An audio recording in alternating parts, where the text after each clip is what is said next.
दिल छू लेने वाली एक सच्ची सी कहानी। शाम का वक्त था। आंगन में हल्की धूप फैली थी और रामनिवास जी अपनी पुरानी लकड़ी की कुर्सी पर बैठे थे। हाथ में चाय की प्याली थी, पर निगाहें घर के गेट की ओर टिकी थीं। पास की पड़ोसन सुमित्रा चाची बोली, का बाबूजी आज फिर कुर्सी बाहर ले आए? कोई खास बात है का?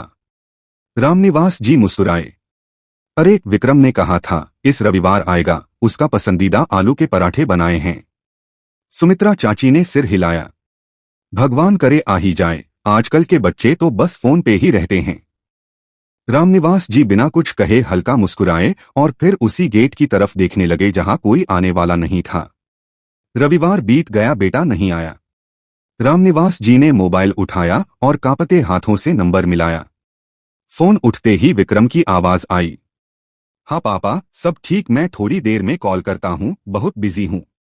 बेटा बस ऐसे ही, तुमने कहा था रविवार को आओगे। बीच में ही विक्रम बोला। हाँ पापा, पर ऑफिस का काम बहुत बढ़ गया है, क्लाइंट डेडलाइन है, समझा कीजिए ना।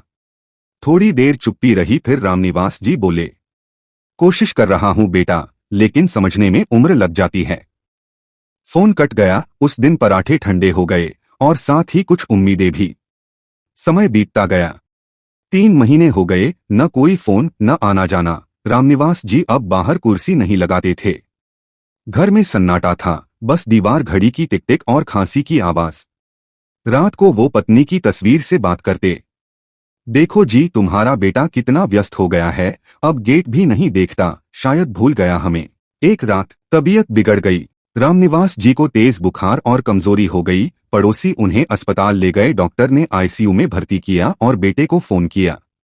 विक्रम भागते हुए आया, चेहरे पर अफसोस था। जब आईसीयू के अंदर पहुंचा तो देखा पापा ऑक्सीजन मास्क पहने, आंखें अधखुली पर मुस्कुराते हुए। विक्रम ने हाथ थामा। पापा मैं आ गया, माफ कर दो पापा। रामनिवास जी ने बहुत धीरे से सिर हिलाया, जैसे कह रहे हों कोई बात नहीं बेटा। उनकी आंखें बंद हो गई। उनकी जेब से एक चिट्ठी मिली। बेटा जानता हूँ तुम व्यस्त हो और शायद तुम्हारे लिए माँ बाप अब जरूरत नहीं रहे, लेकिन हमने तुम्हारे लिए अपनी जरूरतें हमेशा टाली। मैं नाराज नहीं हूँ, क्योंकि जब तक जिया तुम्हें याद करके ही जीता रहा। तुम खुश रहो, बस दुआ है कि कभी तुम्हें इंतजार न करना पड़े, क्योंकि इंतजार बूढ़ा कर देता है। तुम्हारा पापा। विक्रम फूट फूट कर रो पड़ा। आईसीयू के बाहर बैठा, हाथ में चिट्ठी पकड़े, आंखें बंद किए, बस यही सोच रहा था, काश एक बार और मिल पाते, बस एक बार। कहानी से सीख क्या मिली कमेंट में बताएं। माँ बाप कोई बोझ नहीं होते, वो तो बस इतना चाहते हैं कि उनके बच्चे कभी कभी उन्हें याद कर लें। पिता गए, पर वो पराठे अब भी ठंडे पड़े हैं और वो कुर्सी आज भी उसी गेट की तरफ देखती है।